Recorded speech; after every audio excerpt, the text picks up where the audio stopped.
Be careful who you sign an affidavit form for. Let me repeat. Be careful who you sign an affidavit form for. In other words, I-864. A lot of people don't know what is the I-864 form.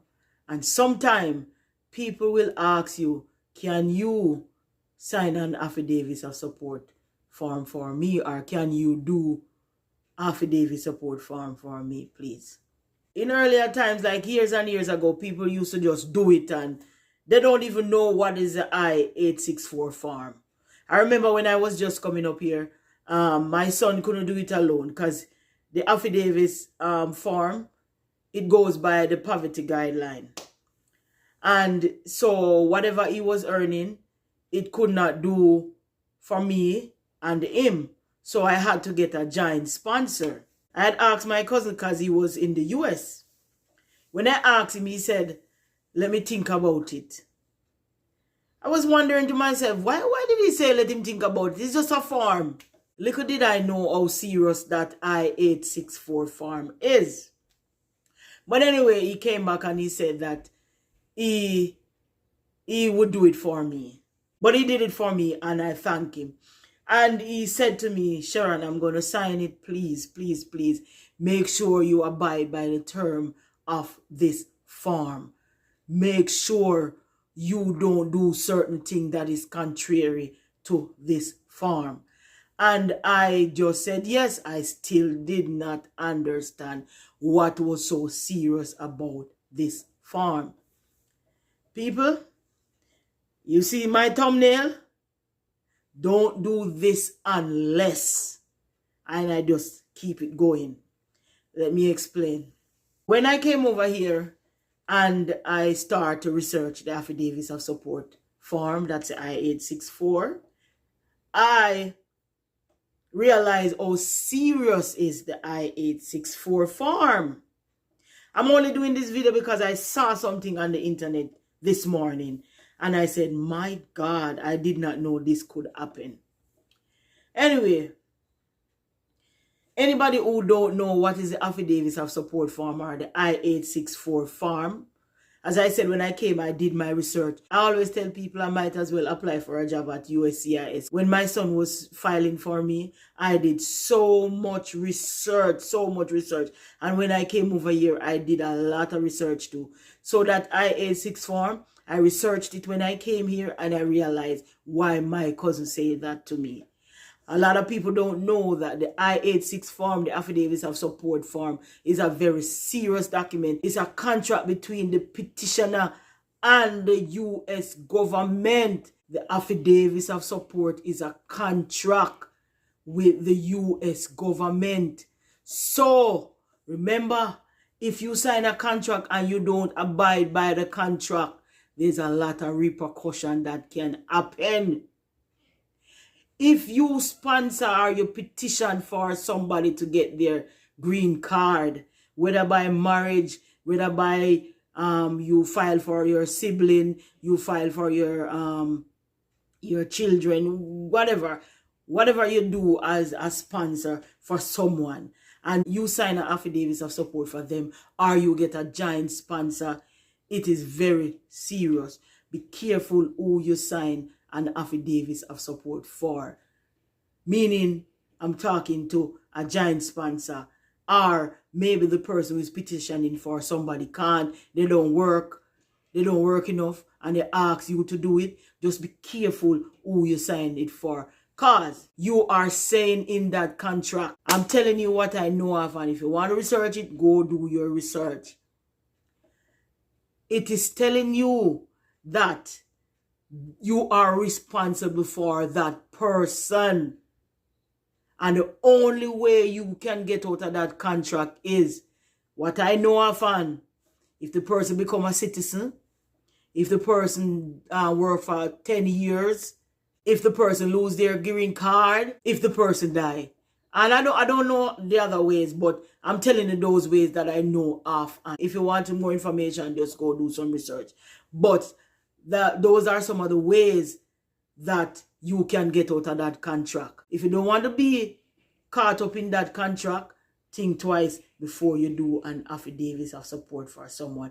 I'm not trying to deter nobody, but remember, you are responsible for that person until that contract has been fulfilled. Why I say I want to talk about this. A lot of people come here, and when they come here, they don't want to work. They live with you, and you are responsible for them. You have to feed them. If they have to go to the doctor, you're supposed to pay their medical bill. Anywhere they want to go, it's like your child. You are responsible for them. If you are not abiding by this contract, these people can be very vindictive and sue you. Yes, they can sue you because you are not fulfilling your obligation. You what I say, people?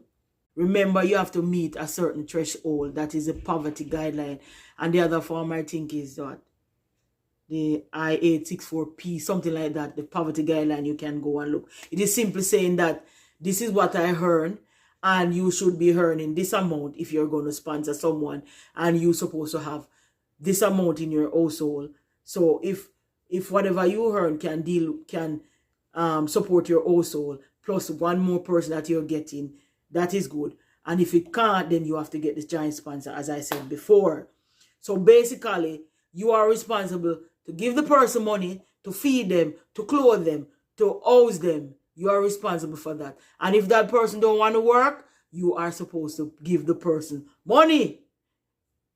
Go check it out if you think I'm wrong. You are responsible for that person. I don't know if the law changes yet, because as I said, that's what I know from them longer time. Don't know if the law changed, because the amount of government that come since I have been here. But you can go and do your research. The person you sponsor, the green card holder, they can't take no government assistance like food stamp, housing, Medicaid, no government assistance like get some money like assistant program, like getting some money, whether for loan or to help with a business, or they cannot apply for those things. Because if the government find out, they can sue you. Trust me, people, they can sue you.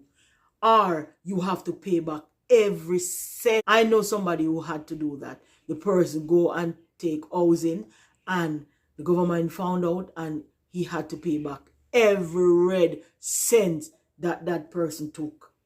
So people, be careful who you do an affidavit of support for. I'm not saying I'm supposed to do it now, because I do it. I do it for someone. I do it for more than one person. But I know the type of person I'm doing it for. And I know the type of person.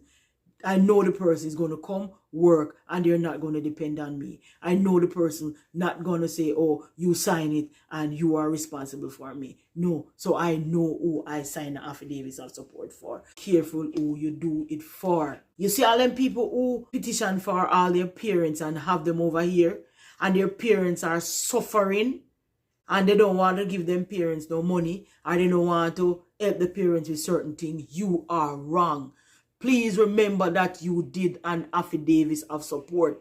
Please remember it is saying that you are responsible for them until they become a citizen, or until they reach 10 years, or if they take away their immigration status, or if they die. You have to help the person find a job if you don't want them to depend on you. If you want them to come out of your house, you have to do whatever you can to help that person. That's the contract you sign. So you have to do everything in your power to help that person be situated in America, to help that person get settled and can fend for themselves. I know a lot of people just sign it and say, "Cho, this one beg me for sign affidavits or so. I gotta do it because I know the cousin, or me know the brother, or a long time I know that church sister, I just do it for family because they ask me. People are not so. Do your research before you do an affidavit of support. I'm telling you, do it. It is a very serious form, very serious. And you can be sued if you are not fulfilling all the requirements that is in that contract. I'm not an immigration lawyer. I just saw something on YouTube and I say, you know what, let me come and say something, because what my cousin said to me years ago, I realized the seriousness of this affidavits of support. And I realized a lot of people come over here and they want to go on housing and they want to go on, they want to get food stamp and they want to take government benefit because they're lazy and don't want to work, and they don't realize that it is bad for the person who sponsor them when you do all of those things. So people, if you're doing that, stop it. Stop it. You need to go and find yourself a job, or you need to go and ask for help if you cannot settle in America, or if you find it hard to settle down in America. You are making it bad on the person who petitioned for you. Let me sum it up for you. The affidavits of support is to tell the U.S. government that the person you are petitioning for is not going to be a public charge on the government. Right? They're not going to burden down the government. They're not going to need no assistance from the government, whether by Medicaid or by food stamp or by housing. Them not going to need no help. It's simple saying, I got them. I got them. Whatever they need, I got them. So, that's it for me, people. Remember, don't do an affidavit of support. That's an I-864 form. Do not do it until you do your research, until you read the document to see what the repercussions are if the person you're sponsoring does not abide by what is stated in the affidavits, and if they don't abide by it, what are the repercussions for you. So until next time, until we talk again, this is it from the Francis. Please like, share, and subscribe. Tell a friend to tell a friend about the Francis. I am out. Walk good. Until next time, thank you.